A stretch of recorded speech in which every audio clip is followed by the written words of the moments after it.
যারা বলছেন সরকারকে সময় দেয়া যাবে না তারা নিজেদের স্বার্থে জনগণের বিপক্ষে কথা বলছেন।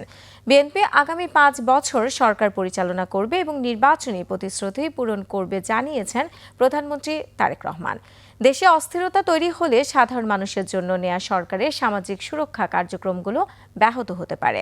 মৌলভীবাজার সফরে পৃথক দুটি জনসভায় অংশ নিয়ে তিনি বলেন, ১৭ বছর ধরে এই দেশ থেকে অর্থ পাচার হয়েছে, জনগণের টাকা আর পাচার হতে দেয়া হবে না। মানিক শিকদারের রিপোর্ট।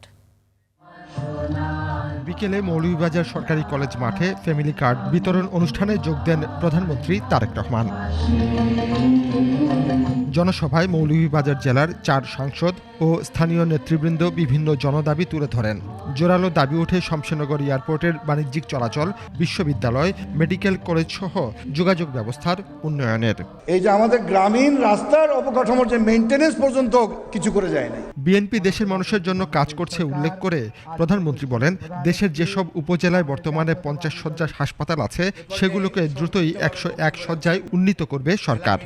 নির্বাচনের আগে আমরা যে ম্যানিফেস্টো দিয়েছি সেটা নির্বাচনের আগে পর্যন্ত ছিল বিএনপির ম্যানিফেস্টো, কিন্তু নির্বাচনের ফলাফল প্রমাণ করেছে যে নির্বাচনের পর দিন থেকে এটি বাংলাদেশের সংখ্যাগরিষ্ঠ মানুষের ম্যানিফেস্টো। প্রবাসীরা যাতে কোনো ধরনের হয়রানি ছাড়া দেশে বিনিয়োগ করতে পারেন এবং তাদের রেমিটেন্স সঠিক মূল্যায়ন হয় সেজন্য ওয়ান স্টপ সার্ভিস চালু করা হয়েছে। নির্বাচনী প্রতিশ্রুতি বাস্তবায়ন করতে না পারলে দেশ ও জনগণের ক্ষতি হবে, আর দেশের মানুষ এখন স্থিতিশীলতা ও শান্তি চায়। যারা বলে জনগণকে বিএনপিকে সময় দেওয়া যাবে না, তাদের বিরুদ্ধে তাহলে কি করা উচিত? তাদের বিরুদ্ধে সজাগ থাকতে হবে।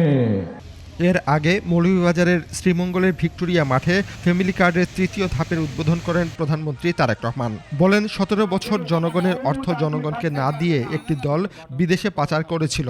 এই সরকার আর টাকা পাচার হতে দেবে না।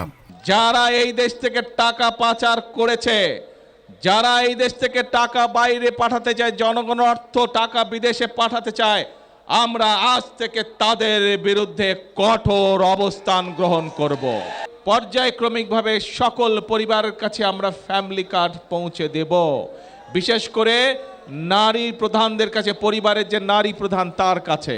প্রধানমন্ত্রী বলেন, কোনো ধরনের অস্থিরতা বা বিশৃঙ্খলা তৈরি হলে সাধারণ মানুষের ভাগ্য উন্নয়নের এই সামাজিক সুরক্ষা কার্যক্রমগুলো ব্যাহত হতে পারে।